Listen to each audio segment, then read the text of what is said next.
and welcome to the last lecture of our kinematics discussion. This is the 24th lecture, and in this lecture we'll continue with some problems on reverse swimmer problem from where we left in the last lecture, right? So last lecture में हम लोगों ने reverse swimmer problem के basic formulae पढ़ लिए थे. I'm just revising them. सबसे पहले हम लोगों ने सीखा था कि v क्या होता है, स्विमर का स्पीड, u क्या होता है, रिवर का स्पीड, थीटा वर्टिकल से angle, d width of the river. So पहला फॉर्मूला हम लोगों ने सीखा था time to cross the river d by v cos theta. Drift मतलब वो अपोजिट पॉइंट से कितना इधर जाके गिरे, x, वो लिखे थे u minus v sine theta into d by v cos theta.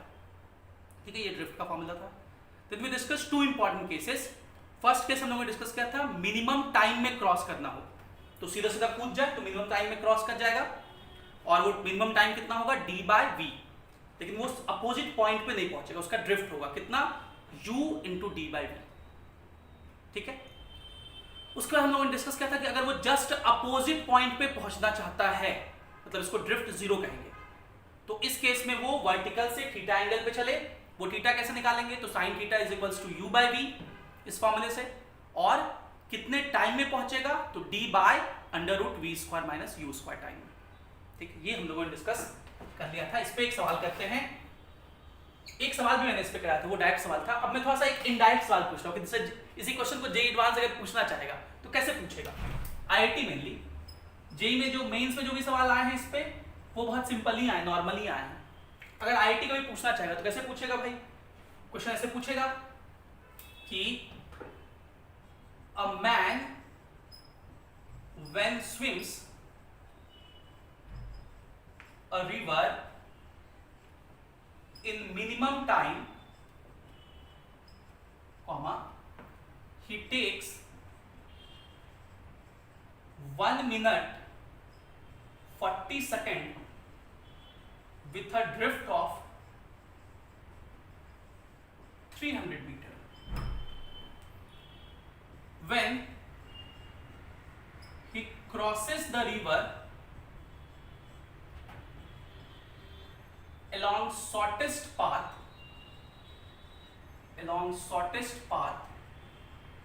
comma, he takes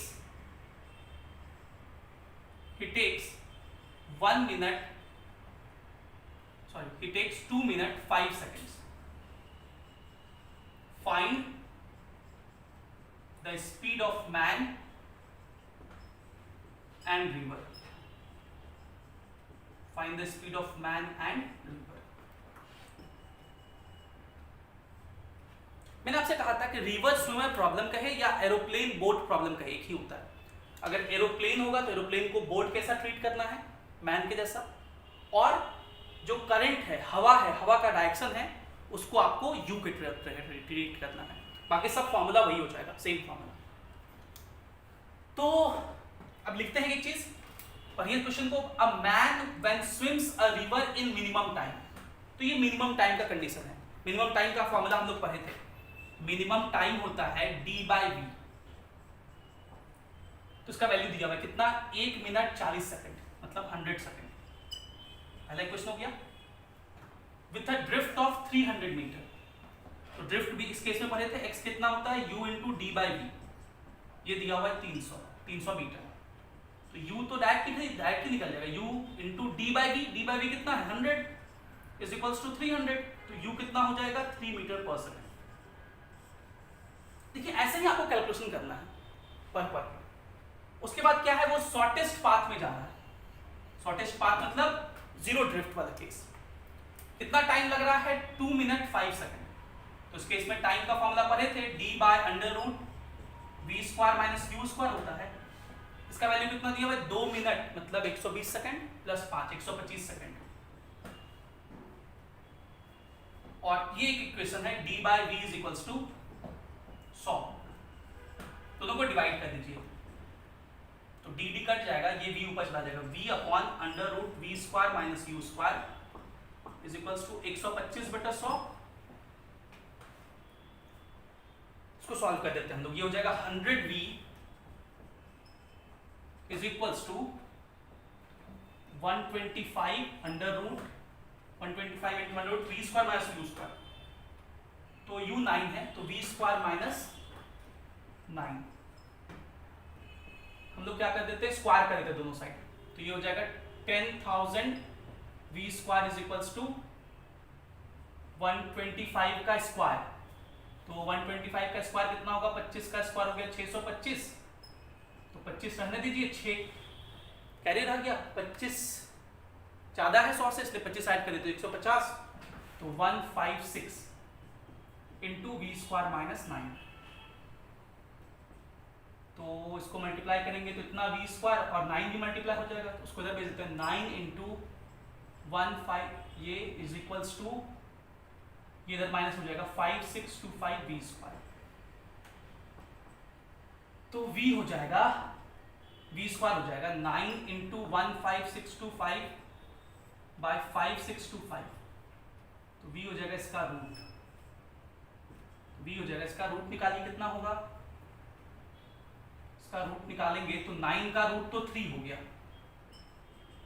9 का रूट तो 3 हो गया, इसका रूट हो गया 125, इसका रूट कितना हो गया 125, 6 कटेगा क्या, 6 5 11, तो काट ही देते इसको, 9 से ये कट जाएगा, 9 50 54, ठीक है, 50 54 2 22, तो 9 दूनी 18, तो बचा रह गया 4 45, 9 बचा 45, और ये 625 से ये कट जाएगा कितने बार में, तो 125 से ये कटेगा 6 बार में, नहीं 125 से ये कटेगा 5 बार में, और ये 125 से 125 बार में, क्योंकि 125 का स्क्वायर था, और 5 से 25 बार में, 25 का रूट 5, देयरफॉर v हो जाएगा 5 मीटर पर सेकंड, ठीक है। तो बस जो फॉर्मूले बताए थे उनको लिखते जाइए, कैलकुलेट कर दीजिए, आपका आंसर निकल जाएगा। इसको लिखिए, और एक पॉइंट आखिरी बच गया रिवर्स प्रॉब्लम में, उसको बता करके हम लोग लेक्चर को एंड करेंगे, प्लीज नोट इट डाउन। अच्छा, पहले उस पॉइंट को बताने से पहले एक और क्वेश्चन मुझे मन है पैकेज का कराने का, ये भी जेईई एडवांस के मोर देन 1 चॉइस में आया हुआ है, इसको हम लोगों ने आपके पैकेज में भी इंक्लूड किया है, तो ये जेईई एडवांस का मोर देन 1 चॉइस में आया हुआ है, मतलब इसमें एक से ज्यादा ऑप्शन सही होते हैं। क्वेश्चन कह रहा है river is flowing with velocity vr लिखा है, तो हम लोग इसको u कहेंगे, और ये दिया हुआ है 4 i cap, 4 metre per second i cap में। A boat is moving with velocity, boat का velocity with respect to river, velocity of boat with respect to river, उसको हम लोग v कहते हैं, v लिखा था ना, velocity of swimmer with respect to river या boat with respect to river, तो ये v दिया हुआ है -2 i cap plus 4 j cap metre per second, मतलब ये वेक्टर फॉर्म में सारा कुछ दिया हुआ है। Width of the river is 100 metre, d दिया हुआ 100 metre. Choose the correct alternative, choose the correct alternative. More than 1 choice question ऐसे ही बेसिकली पूछा जाता है। ए ऑप्शन है the boat will cross river in 25 second, ये ए ऑप्शन है। बी ऑप्शन है absolute velocity of boat is 2√3 metre per second,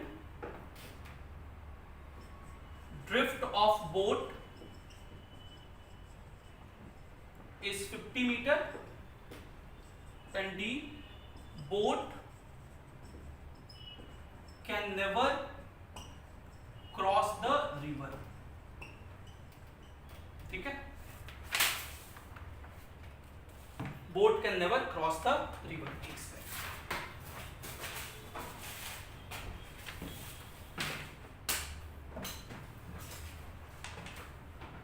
boat can never cross the river, ये 4 ऑप्शन है, चूज करना हम लोग को। तो चूज करते हैं, पहले थोड़ा सा डायग्राम बना लेते हैं। ये रिवर हो गया, इस रिवर का ये विड्थ हो गया d, और ये विड्थ d कितना है, दिया हुआ है 100 मीटर। ये वर्टिकल लाइन हो गया, रिवर का वेलोसिटी 4 है, तो ये रिवर का वेलोसिटी कितना हो गया 4 मीटर पर सेकंड, ये u हो गया। तो यहां पर भी आपको एक वेलोसिटी 4 दिखेगा जो स्विमर को मिलेगा। स्विमर का वेलोसिटी कितना है -2i, मतलब इधर की तरफ 2 और ऊपर की तरफ 4, ठीक है, ये दिया हुआ है। तो अगर हम लोग वेलोसिटी ऑफ स्विमर लिखना चाहें v का वैल्यू मैग्नीट्यूड में, तो इसका मैग्नीट्यूड निकाल सकते हैं, √2 का स्क्वायर हो गया 4, 4 का स्क्वायर 16, तो 16 4 20, 20 को लिखेंगे 2√5 मीटर पर सेकंड, ठीक है। तो अब आपसे क्या क्या पूछा है, the boat will cross the river in 25 second. अब देखिए इन दोनों को अगर मिला दे तो हम लोग एंगल निकाल सकते हैं, ये ऐसे मिला दीजिए, इसी को हम लोग थीटा कहते हैं।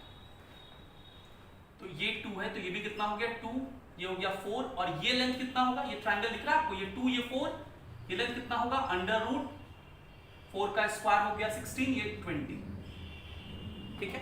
अब बताओ time to cross the river का क्या फॉर्मूला होता है, d/v cos थीटा, क्योंकि ये तो स्पेशल केस नहीं है कोई, तो time is equals to d/v cos theta. d कितना है 100, v कितना है 2√5 इनटू cos थीटा।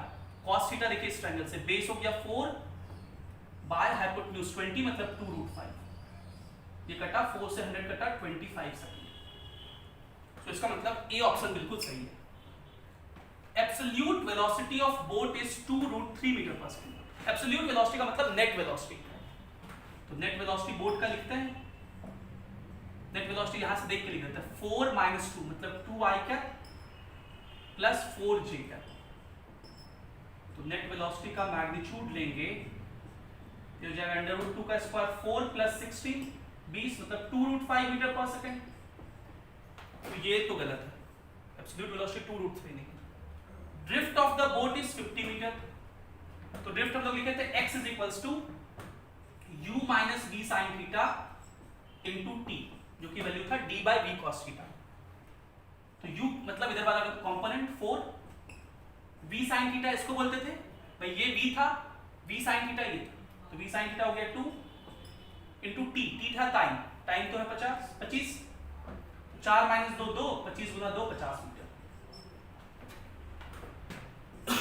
तो ये भी सही है, और क्योंकि ये सही है मतलब रिवर को क्रॉस कर रहा है 25 सेकंड में, तो ये वाला ऑप्शन तो गलत हो गया कि बोट कभी रिवर को क्रॉस ही नहीं करेगा। अगर नहीं क्रॉस करना होता तो टाइम इन्फिनिटी आता, ठीक है, या निगेटिव आता, ऐसा कुछ आता। तो ये पॉइंट एक की लिखिए, और एक पॉइंट अब और करते हैं, फिर हम लोग चैप्टर को खत्म करेंगे। Please note it down. तो चलिए इस पॉइंट को समझते हैं, बहुत सिंपल सा पॉइंट। तो ये इसको बोलते हैं हम लोग condition of minimum drift, condition of minimum drift.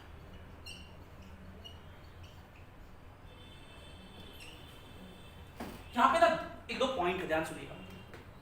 Point number 1 है, हमने डिस्कस किया था कि to reach just opposite point, to reach just opposite point, अगर जस्ट अपोजिट पॉइंट पे पहुंचना है तो क्या आपको कुछ याद है कि ये यहां से इधर छलांग लगाता था v वेलोसिटी से थीटा एंगल पर, और ये रिवर का वेलोसिटी u होता था, और जस्ट अपोजिट पॉइंट मतलब यहां पहुंचने के लिए, ये इनिशियल ये फाइनल, यहां पहुंचने के लिए इसको बोलते थे जीरो ड्रिफ्ट। इस केस में ड्रिफ्ट क्या होता था, जीरो। जीरो तो सबसे मिनिमम है। इसके लिए क्या कंडीशन था, कंडीशन था sin theta = u/v, sin theta = u/v। लेकिन हम लोग जानते हैं कि sin थीटा का वैल्यू हमेशा 1 से छोटा होता है या 1 के बराबर हो सकता है। sin थीटा इज ऑलवेज < 1, मतलब u/v < 1 होना चाहिए, मतलब u < v होना चाहिए। मतलब जीरो ड्रिफ्ट तभी हो सकता है जब स्विमर का स्पीड ज्यादा हो, रिवर का स्पीड कम हो, ठीक है, ये हम लोग डिस्कस किए थे। तो कंडीशन फॉर मिनिमम ड्रिफ्ट का मतलब ड्रिफ्ट मिनिमम कितना होगा। तो पहला केस तो हो सकता है कि मिनिमम 0 हो सकता है, तो 0 कब होगा, जब u क्या हो, मतलब रिवर का स्पीड स्विमर के स्पीड से कम हो। But what if u is greater than v, अगर रिवर का स्पीड स्विमर से ज्यादा हो गया तब, then in this case then drift cannot be zero, तब ड्रिफ्ट जीरो नहीं हो सकता, ड्रिफ्ट cannot be zero, तब ड्रिफ्ट जीरो नहीं हो सकता। तो जीरो नहीं हो सकता है तो ठीक है भाई, कितना मिनिमम हो सकता है। अब आपसे पूछेगा कि ये रिवर है, ये u है, लेकिन इस बार ये जो u है ये स्विमर के वेलोसिटी v से ज्यादा है, ये स्विमर कितने एंगल पे चले, थीटा पूछना है आपको, थीटा का वैल्यू बताइए सो दैट मिनिमम ड्रिफ्ट हो। अब ये थीटा कितने पे चले टू हैव मिनिमम ड्रिफ्ट, मतलब कि वो कहीं यहां पहुंचेगा, ये जो x हो ये x क्या हो, मिनिमम। अब हम लोगों ने मैक्सिमा मिनिमा डिस्कस किया था, एक बात समझिए, x का फॉर्मूला हम लोग जानते हैं, ये होता है u minus v sine theta into d by v cos theta. ये जो x है ये थीटा का एक फंक्शन है, ये जो x है वो थीटा का एक फंक्शन है। कोई भी फंक्शन मैक्सिमम या मिनिमम तभी होता है जब उसका डिफरेंशिएशन जीरो हो। तो ये x मिनिमम कब होगा, जब इसका डिफरेंशिएशन मतलब dx by D theta zero होगा। अब ये तो मैथमेटिक्स आप लोग जानते होंगे, जानते हैं तो भी बढ़िया, नहीं जानते तो भी बढ़िया, कोई दिक्कत नहीं। बस ये पॉइंट याद रखना है कि ड्रिफ्ट में कोई भी फंक्शन मिनिमम कब होता है, जब मिनिमम या मैक्सिमम कब होता है, जब उसका डिफरेंशिएशन जीरो हो। तो x को मिनिमम होने के लिए उसका डिफरेंशिएशन जीरो होना चाहिए, इतना होना चाहिए। इसको डिफरेंशिएट करेंगे, जीरो पुट करेंगे, वो सब मैथ्स का काम है। पुट करके हम रिजल्ट निकाले हैं, आप भी निकाल सकते हैं, आप में से इसको डिफरेंशिएशन आता है वो अच्छे से करके निकाल सकते हो। हम नहीं करा रहे हैं क्योंकि आपको फिर डिफिकल्ट रहेगा, क्योंकि अभी शुरुआत में काइनेमेटिक्स में 11th में डिफरेंशिएशन में दिक्कत होता है। लेकिन जो लोग का डिफरेंशिएशन आता है, चाहे वो 11th में हो, 12th में हो, किसी क्लास में हो, डिफरेंशिएशन आता है तो आप उसको कीजिए, करके डिराइव कीजिएगा। सो यू विल गेट कि sin theta is equals to v by u आएगा। Now look at the beauty of the relation, sin theta is equals to v by u, बिल्कुल वही फॉर्मूला आ गया, बस अपोजिट फॉर्म में। देखिए मैंने आपको कहा ना sin थीटा 1 से छोटा होता है, तो 1 से छोटा होने के लिए न्यूमरेटर छोटा होना चाहिए डिनोमिनेटर से, तो यहाँ u छोटा था v से, इसलिए u बाय v लिखे। अब इधर में u बड़ा हो गया है, v छोटा हो गया है, तो यहाँ ड्रिफ्ट मिनिमम के लिए क्या कंडीशन होगा, sin theta is equals to फिर से छोटा बाय बड़ा, तो v बाय u। पक्का याद रखना आसान है, इसलिए मैंने दोनों को अच्छे से समझा दिया आपको। तो ये पॉइंट बस आपको याद रखना है कि मिनिमम ड्रिफ्ट के लिए क्या कंडीशन होता है, sin theta is equals to v by u। तो और वो मिनिमम ड्रिफ्ट कितना होगा, x मिनिमम कितना होगा वो भी निकाल सकते हैं, इसमें रख दीजिए u minus v into sine theta, v into sine theta कितना है, v बाय u, ये हो जाएगा v square by u into d by v cos theta. cos theta कितना होता है, under root 1 minus sine square theta, तो v square by u square. ठीक है, अब देखिए जरा कैलकुलेशन में कर रहा हूं, इस u को यहां भेज दिए तो u स्क्वायर हो गया डिवाइडेड बाय u, ये u स्क्वायर यहां आ गया तो ये u स्क्वायर हो गया डिवाइडेड बाय u स्क्वायर का रूट u होता है तो डिवाइडेड बाय u, ये u ऊपर चला गया। ठीक है, ये u और ये u कट गया। देखिए इस पूरे टर्म को देखिए, लिखा हुआ है u square minus v square, यहां लिखा हुआ है under root u square minus v square. अगर लिखा हो x बाय रूट x, इसको काट के रूट x लिखते हैं, उसी तरह इसको भी काट सकते हैं, x मिनिमम हो जाएगा under root u square minus v square into d by v। ये फॉर्मूला होता है। ठीक है, आगे से ये फॉर्मूला अगर याद रह जाए तो बढ़िया, नहीं याद रहे तो ये फॉर्मूला तो याद रहेगा नहीं, इसको इसमें पुट कर देना, पुट करके ही तो निकालें। इस पे कई बार डायरेक्ट क्वेश्चन पूछ दिया जाता है, जैसे एचसीवी में एक सवाल है, एचसीवी में सवाल है कि u दिया हुआ है 4 मीटर पर सेकंड और v दिया हुआ है 3 मीटर पर सेकंड, सॉरी v दिया हुआ है 5 मीटर पर सेकंड, ये u 5 है, u दिया हुआ है 5 मीटर पर सेकंड और v दिया हुआ है 3 मीटर पर सेकंड। तो ऑब्वियस सी बात है कि 5 ज्यादा होता है 3 से, तो ये यहां नहीं पहुंच सकता, यहां से यहां नहीं पहुंच सकता, जीरो ड्रिफ्ट नहीं हो सकता। तो क्वेश्चन है कि कितने एंगल पे चले कि मिनिमम ड्रिफ्ट हो।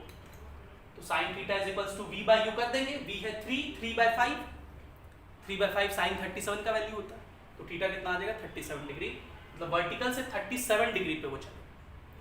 रिवर फ्लो से कितना एंगल होगा 90 प्लस 37, 127 डिग्री। कितना मिनिमम ड्रिफ्ट होगा अगर डी दे दे तो इसमें रख दीजिएगा, वो भी निकल जाएगा, है ना। So this is in entirety is everything that you have to know regarding kinematics. With this, we have come to an end of the lecture on kinematics. There were 2 chapters from your NCERT, chapter 3 and chapter 4. We completed everything related to it. Now you can solve any book, but please first start with the seats given to you, the package we have provided you. Then please solve HCV. HCV is the basic standard book which I think that every student should solve. Then you can solve Singhese, DC Pandey, any book, Rahul Sadhana, Erudolf, any book you can solve, right? So this concludes our discussion for the day. In the next lecture, we'll meet with the live doubts. Live doubts जो भी होंगे वहाँ पे हम लोग HCV के doubt, Singhese के doubt, DC Pandey के डाउट्स करेंगे, सीट्स के डाउट करेंगे. And in the next lecture, we'll start laws of motion. So this is for the day. Thank you for being with us. Have a great day.